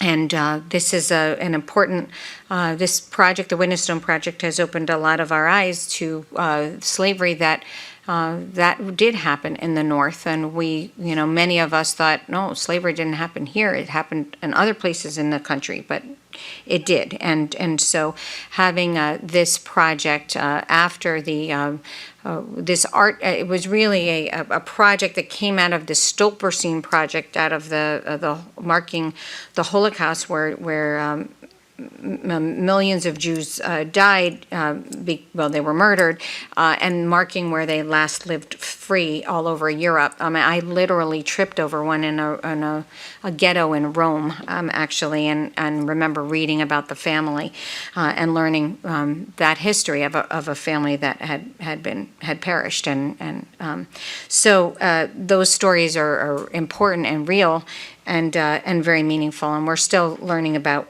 our history. So the initiation to name a street, and what the letters we received from students from King Philip and Kingswood Oxford, I think, they shared with us different names. They don't agree necessarily on the name of the street, but they believe that a new street, which has minimal resident businesses on it, I think there might be one address on that street, be renamed. So we established this process to do it, and I think to rename a street, so there is consistency, and there is public input, and there is a discussion of how this might happen. So, and we talked about the consideration of that there is a lot to consider. Obviously, we need the public input and the outreach, but we also, there are impact costs to doing something like this. It has been done in our community before, and it's been done around our country, and to mark especially those people that have impacted our community in big ways. Martin Luther King was one where I think there were, I can't remember how many thousands of streets, but a lot of streets were renamed. And so I think we all feel the importance of honoring people that have changed our history. Obviously the streets with no addresses and no residents are easier streets, and highways are often, when I was doing some of my research, highways are one of those things that are not, they are renamed periodically. And, you know, a street name in a community can be a powerful thing. It becomes part of the language and the psyche of the people in that community, and you learn about those things when streets are changed. There were some suggestions of other streets, but I think the process of thinking of this process in the new street kind of format does make sense, because this is a street that isn't really a residential street, that doesn't have a lot of residents on it. But understanding that this policy could open the door for other renaming opportunities. So we want to make sure that we are thinking that through and doing it in a thoughtful, having a policy that is thoughtful and consistent. So, all right. And with that, I think we can, are there any comments, or we can, okay. Ms. Blanks, go ahead. I will comment. I'm still on my emotional, what have you. Again, big thanks to the students that presented to us earlier this evening, and to Dr. Wilson and her collaborative team, who, you know, did such hard work over a long period of time to really bring this issue forward. And you know, she is just very consistent and methodical, you know, like a person who's just not going to stop until, you know, we're all made aware and educated about the past in terms of our town and what our town's history is, and how we have to acknowledge and own it, and bring the historical facts to light and to the forefront. You know, we can no longer say, you know, well, it didn't happen in our town, it happened everywhere. No, it happened right here. And we have to begin to acknowledge and teach that, you know, to the generations that follow. So we can no longer just pretend like it didn't happen here and it happened everywhere else, because that's not true. And with the changes of the streets, and I'm sure many more things will follow after that, we can really begin to educate everybody, each other, you know, especially those who still refuse to believe these horrific acts that have happened. And they were horrific. I mean, you read about them, you hear information going forward. There's many more documentaries that's coming out now.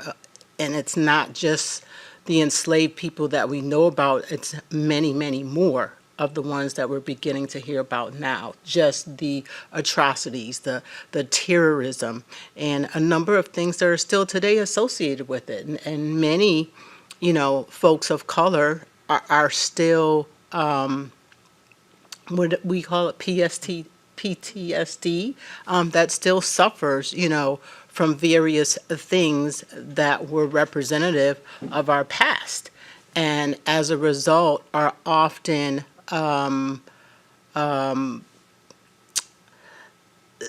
only terrorized, but just the whole thing just begins to flood back, and then there's reaction to it, and it can be taken very differently, where one can be, I don't want to say arrested, but based on a type of behavior, it can be interpreted differently because of something that happened in the past. So I just think it's important to educate folk and to understand some of the culture and the history behind some of the behavior. So I think this is a good first step and a good start for us. And of course, I will be supporting this and many, many things to follow, because the time is now, which is pretty obvious to what's happening not only in our town and in our state and in our country, but worldwide. Thank you, Ms. Blanks. All right, we actually have to go to a roll call, Ms. LeBreau. So I just want to, okay. Ms. Blanks? Yes. Ms. Cantor? Yes. Mr. Davidoff? Yes. Ms. Fay? Mr. Gold? Yes. Ms. Kerrigan? Mr. Winograd? And Mr. Williams? Yes. It is unanimous. Thank you. Thank you very much, Ms. LeBreau. And again, thank you to Dr. Wilson, Ms. Devine, and the whole team that inspires students and educate us. Okay, number 8, Mr. Davidoff. Thank you, Madam Mayor. I move adoption of resolution approving programs eligible for the Neighborhood Assistance Act Tax Credit Program. Thank you. That was just the, Mr. Hart, that was just the subject. This is why don't you explain, Mr. Hart, briefly? Thank you, Mayor. This item was also the subject of a public hearing earlier this evening. The Neighborhood Assistance Act program is something we bring to the Town Council each and every year. It's a state tax credit program that's designed to attract investment in community organizations.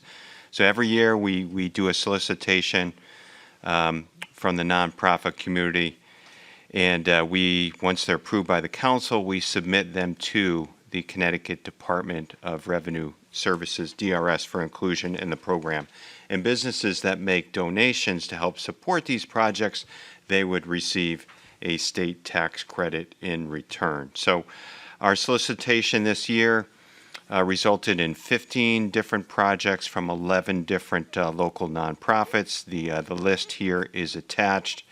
In terms of the impact to the town, it's really minimal. This is more of a pass-through on our end, but it is an opportunity for us to do some good things to help support our nonprofit community, as well as those businesses looking to support them.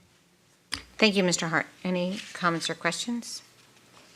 All right, and I think we can do a voice vote for this one. Ms. Frano, correct? Yes. So all those in favor? Yay? Aye. Aye? Yay. Yay, whatever. All those opposed? Anyone opposed? Okay, 8-0, Ms. LeBreau. This is approved. All right, Mr. Davidoff, now we are moving, you are moving items 8B through G. Thank you, Madam Mayor. I move that we adopt the resolutions approving the collective bargaining agreements with the Csca, the Seiu Local 2001 Supervisory Unit, Public Safety Dispatchers Unit, Clerical Unit, Professional Management Unit, Grounds Maintenance Unit, and Building Maintenance Unit for the period July 1st, 2017 through June 30th, 2021. Thank you, Mr. Davidoff. We will debate all of the resolutions at one time, and then we will vote by roll call on each of them individually. Mr. Hart, I see Mr. Ledwith at the lectern, but do you want to start off, Mr. Hart? Thank you, Mayor. Before Mr. Ledwith begins his presentation, just a few basic elements here. This is a 4-year agreement. As the resolution states, it's retroactive back to July 1st of 2017 and would expire at the end of this month. In our negotiations, we did not know what the next fiscal year would bring, when we were negotiating these agreements, so we thought it made sense to execute for a 4-year term and then begin negotiations anew. The proposed agreements in front of you, these are 6 subunits. The parent union is Csca. I think you'll see, and Mr. Ledwith will discuss some of the elements in the agreement that are very important to the town.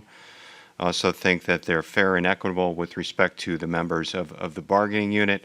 I'd like to thank Mr. Ledwith and the members of the town's negotiating team for their hard work on this for several years, as well as the members of the union's bargaining team as well. I know they had several meetings over a period of several years now. They were interrupted by the pandemic for a period of time. I think that's all understandable, but then got back to the bargaining table. So I'd like to now turn to Mr. Ledwith, Mayor, and then I may have a few additional comments I'd like to add following his presentation. Thank you, Mr. Hart. Mr. Ledwith, welcome. Thank you. Thank you, Mr. Hart, Madam Mayor, members of the Town Council, Rick Ledwith, Executive Director of Human Resources, and I am pleased to be here this evening to present the ratified agreement between the Town of West Hartford and the Csca Local 2001 SEIU bargaining unit, which represents, as was just mentioned, 6 bargaining units, 6 of the 9 town bargaining units in town. So it's these 6 bargaining units represent approximately 150 employees. Includes our building maintenance employees, our clerical employees, our professional management employees, public safety dispatchers, and then 2 groups from our public works department, our ground maintainers and our supervisors. These contracts all expired back in 2017, as our town manager said. And just to provide a little bit of history of what happened back then, some of you may recall that the state was encountering some budget difficulties back in 2017 and 2018, and Governor Malloy at the time had proposed the possibility of cutting our educational cost sharing fund, and that's approximately $20 million that the governor was contemplating eliminating from our fund balance, or from our funds. So that $20 million impact would have had a tremendous impact on our ability to negotiate any kind of contract with our unions. Certainly, we could not have been in a position to provide a wage increase over 1, 2, 3, over so many years with that kind of impact, and certainly it would have been problematic for the unions to agree to any kind of extended wage freeze like that. So we had delayed negotiations with our bargaining units at that time, and we wanted to let that play itself out with the state. So later in 2018, it was settled. Our ECS funding was not touched, fortunately, and we did continue negotiations with these 6 bargaining units, and we continued to meet over several months, extending into 2019. And we were making progress at that point, and that extended into the early part of 2020, when, of course, the pandemic hit, and we ended up pausing negotiations again at that time. As you remember, we were dealing with several or significant economic challenges as a town. Many of our residents were unemployed, and we were unsure of what our budget would look like or what the state budget would look like. So at that point, we paused things, let things settle down a little bit, and then as summer approached back in 2020, we sat back down with the unions. At that point, we had to discuss concessions as part of this agreement. Prior to the pandemic, we weren't getting into those kinds of conversations with our unions. But because of the pandemic, we certainly had to talk about concessions. At that point last summer, we invited our town manager, Matt Hart, and our director of finance, Peter Privatera, to join us in a couple of sessions to meet with the unions so that they would truly understand the dire situation that we were facing as a community. After a couple of meetings and some back and forth, we were prepared to, or they were prepared to provide us with some wage relief. However, as the town manager mentioned earlier, we were not comfortable with looking at any kind of agreement that would go into fiscal year 22 or fiscal year 23 based on the uncertainty of the impact of the pandemic. So at that point, at the suggestion of Ken Weinstock, who's our outside counsel, who many of you have met, Ken had the suggestion to go retroactively with an agreement back to fiscal year 2018, bring that agreement all the way forward through June 30th of this fiscal year, where we would have a better understanding of what we were facing, we would have more data of what was happening around the state, and be in a better position to negotiate a successor agreement beyond 2021. So based on that advice, we settled on this 4-year contract that's before you. Goes, as the town manager said, retroactively to fiscal year 18, and calls for a 2% wage increase in the first year, a 2% wage increase in the second year, a 2% wage increase in the third year, and then in this fiscal year, a 1% general wage increase. And average wage increases across that time around the state were averaging in that 2.2 to 2.25% range, so it's just a little bit lower than the average settlement. And then for this fiscal year, a little bit larger of a difference between the 1% and what the average settlement was around the state, although those settlements were pre-pandemic, those settlements for this current fiscal year. So in the first year, wages would increase back to fiscal year 2018. This was all budgeted, but they would increase about $280,000 in that first year, and that number would drop to $135,000 in this current fiscal year, representing that drop from 2% down to 1%. So the next change we will discuss would be the change in healthcare, and we talked about this when we settled the police contract just about a month or so ago. And as you may recall, we did move the Board of Education to the Connecticut State Partnership Plan back in 2019. And the state partnership plan essentially allows municipalities the opportunity to join the state plan if it were to make fiscal sense for the municipality.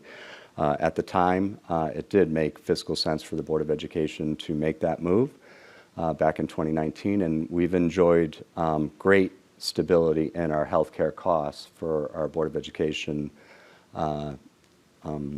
health fund over the course of the last 3 years. So in the first renewal with the state partnership plan, we had a less than 1% rate increase. In the second renewal, we had a 0% rate increase in our healthcare costs. And then for this current fiscal year, heading into fiscal year 22, we had a less than zero. We had a decrease in our active employee rates moving forward, which is outstanding. And what we have been impressed with the state was their progressive approach to tackling healthcare costs, which we talked about with our police contract as well. And they have a health enhancement program, which is a wellness program.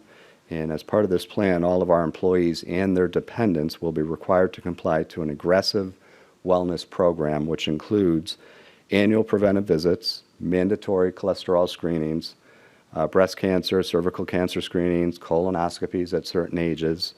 In addition, folks with health conditions like diabetes or heart disease will be required to participate in disease education and counseling program.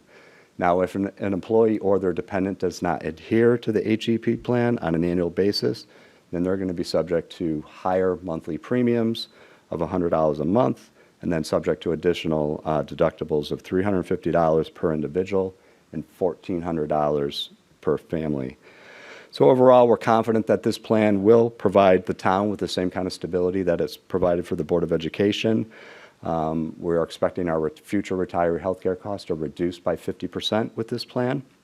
And then in addition to the $300,000 in savings that we will get by moving to this plan, we have also, as part of this agreement, increased employees' contribution into the healthcare plan by, on average, approximately 25%. The other significant change that we made as part of this was with our pension plan. And that's, if you recall, we have essentially, for our town employees, we have a two-tier system. So employees hired prior to 2015 are in what we call the older pension plan, that's Part B. They currently contribute 5% on a pre-tax basis into the pension plan. And then under this agreement, they will see those contributions increase by 25% up to 6.25%. Employees hired after 2015, as you may recall, the last time we negotiated with these folks, we moved everybody hired after that date into the hybrid plan, which is a part defined benefit and part defined contribution plan. And we did not negotiate any changes to the hybrid plan, so that will remain intact. So that summarizes, all the more significant changes that were part of the negotiation process. And before we turn things over to the council for debate and questions, we did want to take a moment to honor the employees represented by these 6 units. Whenever we're sitting at the table and across the table with our employees, we do talk about issues that are important to us, wage reform and healthcare reform and pension reform. And even today, we're having that conversation with the council members. And I can sometimes forget, at the heart of all these numbers, we have 150 employees who are incredibly dedicated and committed to serving the residents of this community. They take a tremendous amount of pride in the work that they do for the residents of this town, and we just wanted to thank them and honor them for that work that they do day in and day out to support our town. And we also want to thank them for the work on this contract. It does help us address wage reform, healthcare reform, and pension reform, and we do want to honor them for that as well. So we thank them for that. So as the town manager had said, I did want to take a moment to thank our negotiating committee, Ken Weinstock, who many of you met, is our outside counsel, was with us every step of the way.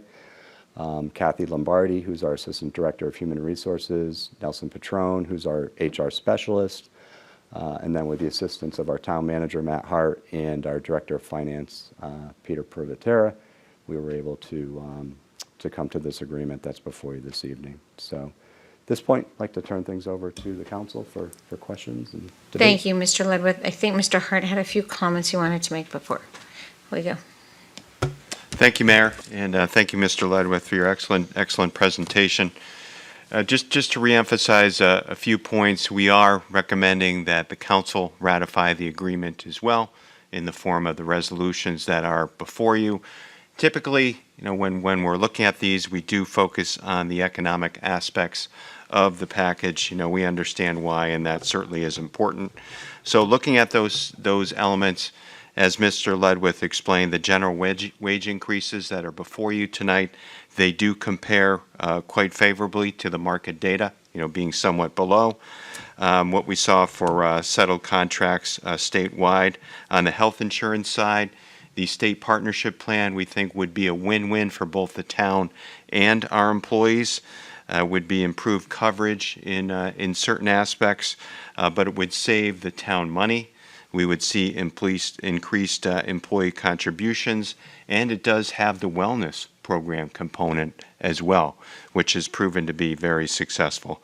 And then last but certainly not least, Mr. Ledwith touched on the pension, the legacy plan, the Part B, the increased employee contributions for those employees that are participating in that plan. As the council knows, our new non-public safety employees over the last several years are now in a hybrid plan. This would just impact Part B. So those are some of the key reasons that we're recommending your endorsement of the 6 agreements in front of you this evening. Thank you, Mr. Hart. I appreciate it. Are there any comments, questions? Mr. Winograd. Thank you. I appreciate the presentation and the detailed summaries that you provided. I want to say, I think, I'm not comparing them directly, but it looks very similar to the police contract in terms of the wage proposals. And it was great that we were able to act unanimously last month in support of the police contract. And I'd certainly recommend that and hope that we do the same. To your point, and I appreciate it, our employees have done just incredible work this past year. And we certainly understand a contract is more than 1 year, but our ability to have responded so well to COVID is so much about a long history of planning. Not for this particularly, but we had a staff that was ready and just proved themselves in every way. And I'm certainly so proud of them, and I hope everybody else is. So, we all, we have to look at the bottom line. But these are certainly, not extravagant numbers, right in line with what we did with police and supported, and especially in light of just how well how well proven our trust in them has been this year. I certainly hope everybody can support this deal. Thank you. Thank you, Mr. Winograd. Any other comments? Mr. Gold. Thank you. Through you, Madam Mayor. Lee Gold. I just wanted to point out, I spoke with Matt at length earlier, answered a lot of my questions. I appreciate the presentation. I appreciate all the effort and work that's been put into getting to this point. I'm also looking at this as an opportunity as this expires the end of this month so that we can continue on in a way that we can address the pension plan going forward and how that can be how we can be effective and forward-thinking in terms of bringing about something potentially beneficial to the town. As Mr. Winograd talks about the bottom line and the bottom line number, that's really what we're about here. So I look forward to continuing conversations about that. Thank you. Thank you, Mr. Gold. Ms. Banks? Thank you, through you, Madam Mayor. Thank you, Mr. Ludwith and Mr. Town Manager, for the presentation. You know, as I'm sitting here and listening to this here, I'm thinking back at the top of the pandemic when the word essential workers were being tossed around, and just to praise that many of us and others were talking about the importance of the essential workers. And so I look at this here tonight and look at how long, you know, you said in terms of working without a contract, and how this is retroactive, and how important it is, you know, for both sides to work together to come to an agreement. So I would just echo what Councilor Winograd and Councilor Gold is saying here, and to, you know, to continue, you know, we continue to recognize and we continue this conversation to really uphold, you know, the folks that really do the heavy lifting. You know, when it's not a pandemic, they're kind of just, you know, go under the radar. And then when we have what we have over this past year and continue to do so, that's when they really come to the forefront, and we really see what they're doing and are very grateful that they're there and that they're committed to the work that they do. So that's what I want to bring out tonight, and just, you know, send those praises back to that membership. Thank you, Ms. Blanks. Anybody else? Phone people? Okay, I hear nothing, so we will close and go to roll call. Mr. Davidoff, but I know you had a comment, and I'll close. Thank you. Thank you, Madam Mayor. I want to first express my gratitude to the negotiating team on our side as well as on our employee side. It takes a lot of hours of going back and forth and trying to reach that middle ground. And you know you've reached it when both sides aren't jumping up and down claiming a victory. But I think in the end, when we ratify this this evening, knowing that our employees have already ratified it, it's a win-win there. So I think that's important. Has been already mentioned by my colleagues, this puts us in a position to look forward as to where we go in the next contract negotiations. Unfortunately, we're turning right into that because this will expire at the end of this fiscal year. So I think it sets a good tone in the sense that both parties know where they stand, understand the realities of the economy, the taxpayer's ability to pay, the ability to earn what the position pays, and to do the job to the best of their ability. And I think it's well known that people in West Hartford, our residents, don't take for granted the services that are provided to them, and those services are provided by our employees. We're a people business, and that's we don't produce anything except for services, and we provide that in a wide gamut of activities. And when things aren't going right, the one of us sitting around the table, we hear when things aren't going right, and I think the mayor probably hears the most with respect to any of the 9 of us sitting here. So we don't hear that lately because people are doing their jobs and meeting the expectations of our community. And we're not hearing a lot of disgruntled employees in our labor force. And I think, unlike some of the other sectors, our employees are anxious to get back to work and to provide the services that are so necessary. And as we go forward with the American Rescue Plan, the roles that they will play in delivering the services that our community has come to expect and will come to expect are crucial and critical. And when you talk about infrastructure dollars and different ways to deliver municipal services and to have that funding in place to make that happen, it is an exciting time to be part of that.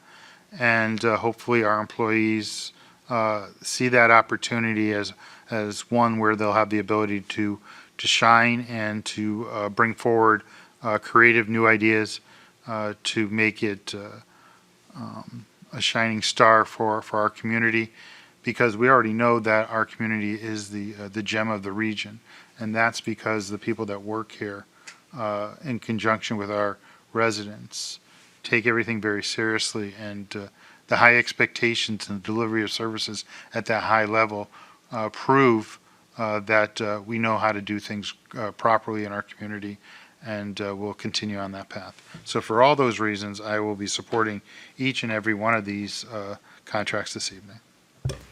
Thank you, Mr. Davidoff. And I want to, before we go to a vote, again, thank the management negotiating team and truly thank the bargaining team, Csca and Seiu, for all their efforts. This has been a journey, no question. And when I listened to Mr. Ledwith, it was, I felt all of that anxiety come back of those really challenging. This has been a really challenging 4-year period, no question. And there have been a lot of unknowns, and our employees at every turn have stepped up to bring their best to our community, and we thank them for that, because that's what again, that's what that's what our residents expect. We have really do have high expectations, and I'm so grateful for all of their efforts. And it really was a team effort on management side. I understand that. So again, really appreciate it.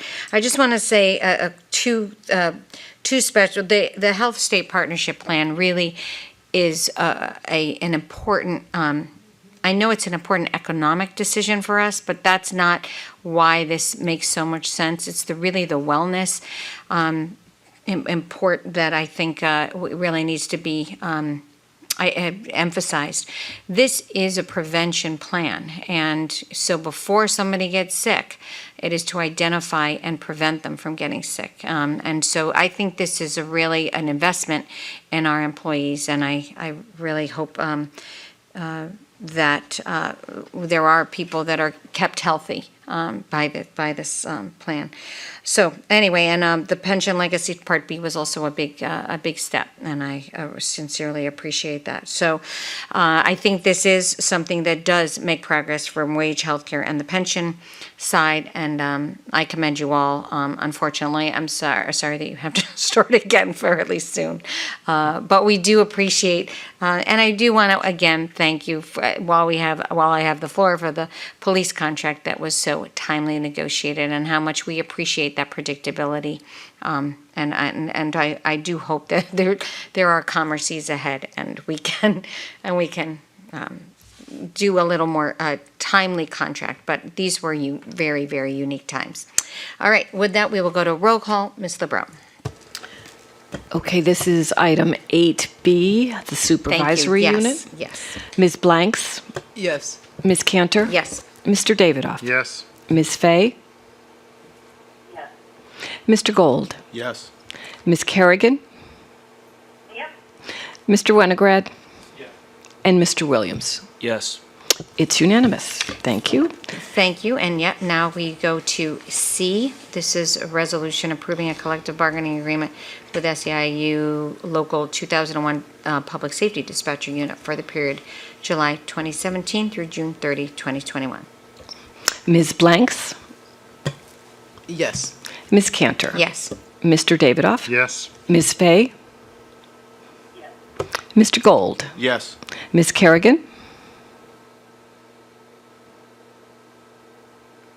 Ms. Kerrigan? Was that a yes? We need to hear a yes for it. Thank you. Mr. Winograd? And Mr. Williams? Yes. That is also unanimous. Thank you, Ms. LeBreau.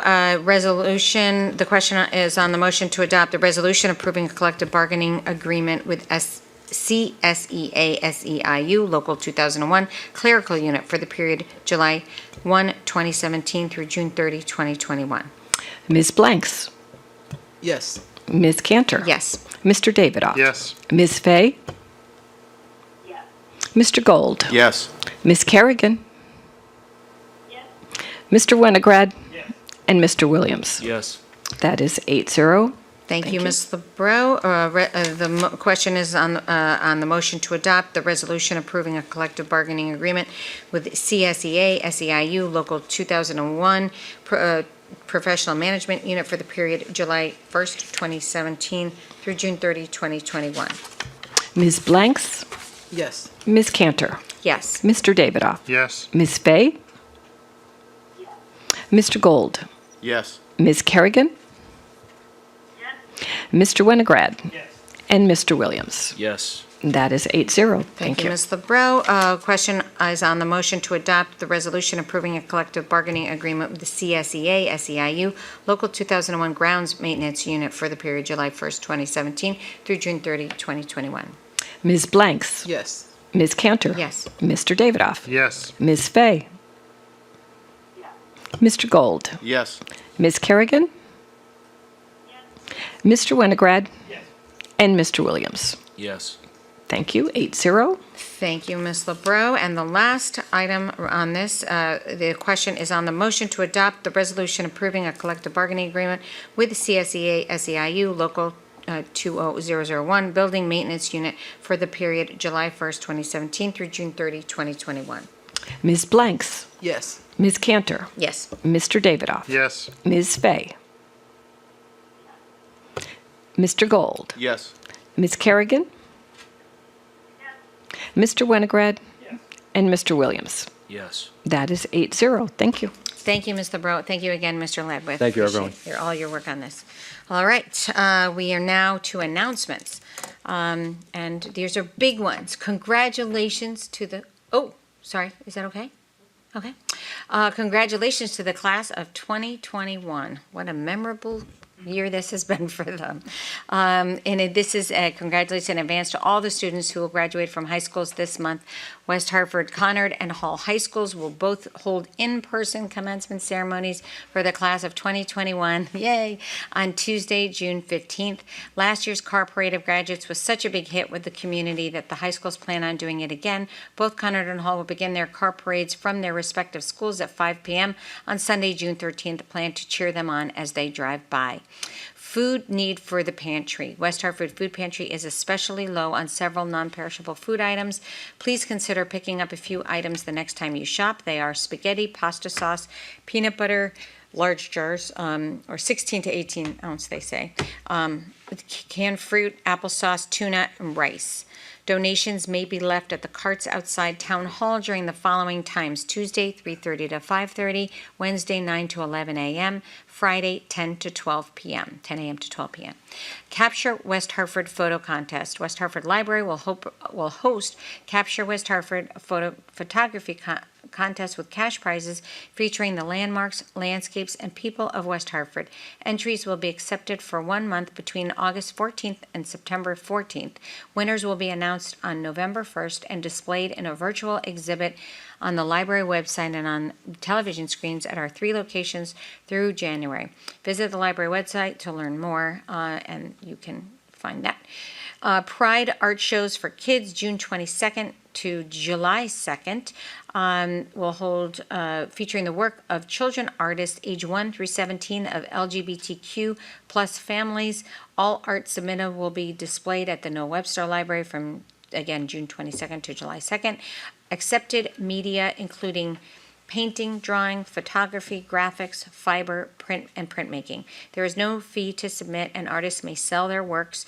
Interested artists should complete the registration form also on the library website. And there is a pride.org, Pride Art Show piece to that website. West Hartford Pride has events through June. Check out their website for details. Go to westhartfordpride.org. The month-long celebration culminates with a festival on Saturday, June 26th at Blueback Square. Community Night at the Noah Webster House, Thursday, June 10th, 5 to 8 p.m. This is with Noah Webster and the West Hartford Historical Society. They will open inside and out for a community gathering. Historic Home and Grounds will be open for tours. Shake Shack will be on site featuring the samples of homemade frozen custard while supplies last. Webster War of the Words virtual game show, June 12th, 7 p.m. Is back after a one-year hiatus due to COVID. They are delighted again to be presenting this smart and funny word-based game show hosted by Merriam-Webster Dictionary's Peter Sokolowski. The hour-long Battle of Wits will be presented virtually via Zoom and feature 2 teams of special guest contestants with opportunities for you to play along. The event will feature a virtual auction. You can view items now. The link is on the website. Ballet Theater Company presents Snow White with an outdoor screening on June 12th. A full-length classical ballet version of Snow White live action feature film on June 12th will be available for streaming until June 30th to celebrate the premiere of this digitally adapted fairy tale. The BTC Ballet Theater Company will host an outdoor screening of Snow White at the Old Newgate Prison and Copper Mine located in East Granby on Saturday, June 12th with pre-screening activities beginning at 6 p.m. Tickets are $30 for adults and $20 for children and free for children under 2. Make Music Day. Call for Musicians is participating in the global celebration of making music on the longest day of the year, June 21st. Musicians of all skill levels are welcome to sign up to perform. Whether you're a soloist or full band, you may choose from available time slots ranging in time from 15 minutes, 30 minutes, 45 minutes, or 60 minutes. Contact Christopher Bolton, Store Manager, Music and Arts, West Hartford, for a time slot. His number is 860-231-9652. The deadline to sign up is Friday, June 18th, 2021.